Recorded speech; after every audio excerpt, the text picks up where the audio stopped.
Boxing update mga tol, WBO mag-uutos na kailangan depensahan ni Sebastian Fundora ang kanyang WBO. Ayon sa presidente ng WBO na si Paco Barcarcel, ipag-uutos daw niya agad na depensahan ni Fundora ang kanyang belt laban kay Terence Bud Crawford. Kailangan mamili ngayon si Sebastian Fundora kung gusto niya makalaban si Crawford o si Errol Spence. Kung ipagpilitan ng kampo ni Fundora na labanan niya si Errol Spence, kailangan niya bitawan ang WBO belt. Hindi niya pwedeng depensahan niya laban kay Errol Spence Jr. Pero sinabi ni Fundora matapos manalo kay Tim Tszyu, mas gusto raw sana kalaban si Terence Bud Crawford dahil 2 division champion at isang great fighter. Pero wala naman daw siyang magagawa kung si Errol Spence ang ibigay sa kanya. Kung si Terence Bud Crawford ang kalaban ni Fundora, sigurado hindi rin magtatagal kay Fundora ang titulo. Aagawin lang yan ni Terence Bud Crawford.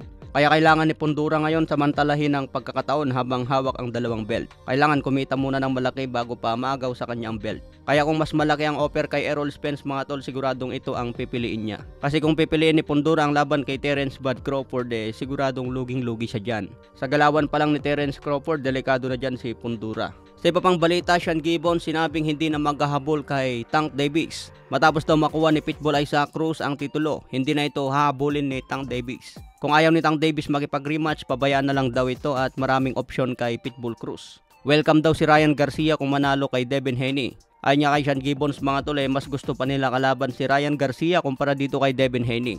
Boring daw kasi lumaban si Devin Haney, siguradong outbox lang ang gagawin kay Pitbull Cruz. Wala raw balak lumaban itong si Devin Haney dahil outbox lang ang gagawin kay Pitbull Cruz. Maliit kasi si Pitbull Cruz mga tol, kaya delikado kapag outboxer ang galawan. Katulad sa style ni Devin Haney at Shakur Stevenson. Pwede pa siguro kay Ryan Garcia dahil hindi kabilisan ang footwork. Sabi nga ni Sean Gibbons mga tol, maraming opsyon ngayon kay Pitbull Cruz habang hawak ang titulo. Binansagan niya po si Pitbull Cruz na mini Mike Tyson dahil sa kanyang estilo. Sa ibang banda naman, bataan ni Nonito the Flash Donaire na si Michael Zarafa. Knockout sa round 2 laban kay Erislandy Lara. May kartada ngayon si Lara na 30 wins, 18 KOs, may 3 talo.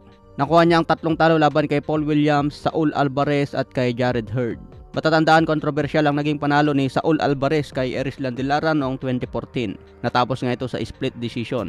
Huling laban pa ni Erislandy Lara noong 2022. So muling nagbalik ngayong 2024 laban kay Michael Zarafa na alaga ni Nonito the Flash Donaire. Suwabe yung counter na ginawa ni Lara mga tol, dahilan para bumagsak itong si Michael Zarafa. Hindi na nakarecover si Zarafa matapos makounter ng solid left straight. May kartada ngayon si Zarafa na 31 wins, 19 KOs, may 5 talo. Ito nga po yung nakabugbugan ni Jeff Horn mga tol. Huling laban din ni Michael Zarafa noong 2022. Muling nagbalik din ngayong 2024. Okay mga tol, hanggang sa muli.